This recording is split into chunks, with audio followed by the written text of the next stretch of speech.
नवीनपुर नाम का एक छोटा सा शहर था। उसी शहर में कमला नाम की फल बेचने वाली रहती थी। कमला बहुत सुंदर एवं चंचल स्वभाव की लड़की थी, इसलिए हर कोई कमला से फल खरीदना पसंद करता था। एक बार की बात है, कमला रोज की तरह फल बेचने के लिए गांव में जाती और जोर जोर से आवाज लगाती। तोरे ले लो, फल ले लो, सुंदर सुंदर ताजे ताजे कमला के फल सबसे न्यारे, ले लो रे ले लो, फल ले लो।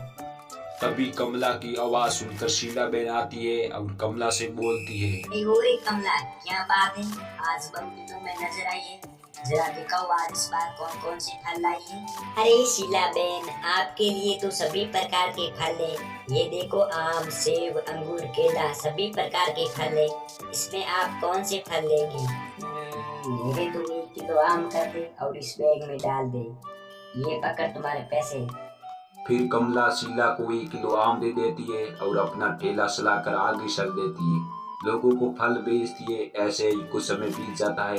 अब कमला के पास काफी पैसे हो जाते हैं और कमला उस पैसों से गांव में एक फल की बड़ी दुकान खोल देती है। तो दुकान पर आते और कमला से फल लेकर जाते। ऐसे रोज रोज चलता है। फिर एक दिन की बात है, कमला रोज की तरह गांव के लोगों को फल बेचती है, लेकिन भीड़ ज्यादा होने के कारण कमला लोगों को फल बेचती है। काफी रात हो जाती है। कमला अपनी दुकान बंद कर अपने बैग में कुछ फल और पैसे रख लेती है और घर के लिए रवाना हो जाती है। कमला अपना घर जाने के लिए जंगल के रास्ते से होकर जाती है, लेकिन उसकी कमला की आखिरी रात थी। चारों तरफ जोर जोर से आंधी चल रही थी। बादलों ने शाम को अपने आलोच में ले रखा था। तभी जंगल के कुत्तों की भौंकने की आवाज आती है। अचानक जंगली भेड़ियों की रोने की आवाज आती है, जिसे सुनकर कमला डर जाती है। तभी अचानक से वहां पर रुद्र और श्याम नाम के 2 गुंडे आ जाते हैं। अपने हाथ में चाकू लिए आते हैं और कमला से बोलते हैं, ए लड़की, तुम्हारे इस बैग में क्या है? कुछ नहीं है इस बैग में, थोड़े फल है। ए लड़की, मुझे ये बैग भी दे वरना मार डालूंगा। नहीं, मैं इस बैग को नहीं लूंगी। तभी रुद्र को गुस्सा आ जाता है और कमला से बैग छीनकर श्याम को पकड़ा देता है और कमला को वहीं पर मार देता है। फिर वे दोनों बैग लेकर अपने घर आ जाते हैं और आपस में बातचीत करते हैं। वहां पर कमला एक भयानक सुरेश बन जाती है और जोर जोर से हंसने लगती है।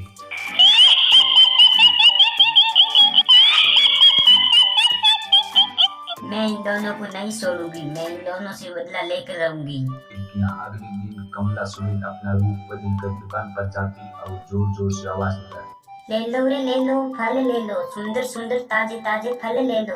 तभी उस लड़की की आवाज सुनकर चंपा नाम का एक आदमी आता है और उससे बोलता है, ए लड़की, कमला कहाँ पर है? तुम कौन हो? मैं कमला की छोटी बहन हूँ, मेरा नाम लीला है। कमला कुछ काम के लिए बाहर गई है, इसलिए मुझे इस दुकान पर रहने को कहा है। कमला ने तो नहीं बताया कि मेरी छोटी बहन है। खैर ये बात छोड़ो, मुझे 1 किलो केला दे दो। फिर लीला ने 1 किलो चंपा को केला दे दिया। फिर क्या, लीला लोगों को फल बेचती है। ऐसे करते करते कुछ समय बीत जाता है, लेकिन गांव वालों को पता नहीं कि कमला एक सुरील बन चुकी है। ऐसे ही कुछ समय बीत जाता है। एक दिन की बात है, उन दोनों गुंडों को पता चला कि कमला की जगह कोई दूसरी लड़की आई है। फिर क्या, वे दोनों गुंडे लीला को मारने के लिए कमला की दुकान पर आते। जैसे ही चाकू मारता, तभी लीला एक सुड़ेल के रूप में बदल जाती है।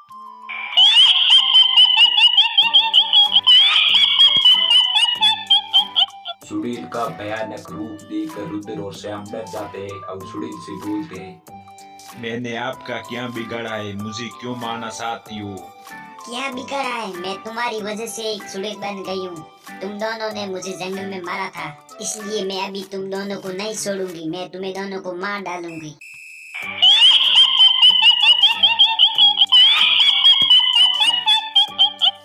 फिर सुड़ेल अपनी घटना पूरी बता देती है।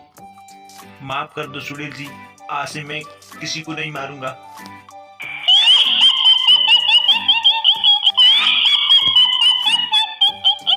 फिर सुड़ेल अपनी शक्तियों से उन दोनों को मार देती है और सुड़ेल को मुक्ति मिल जाती है।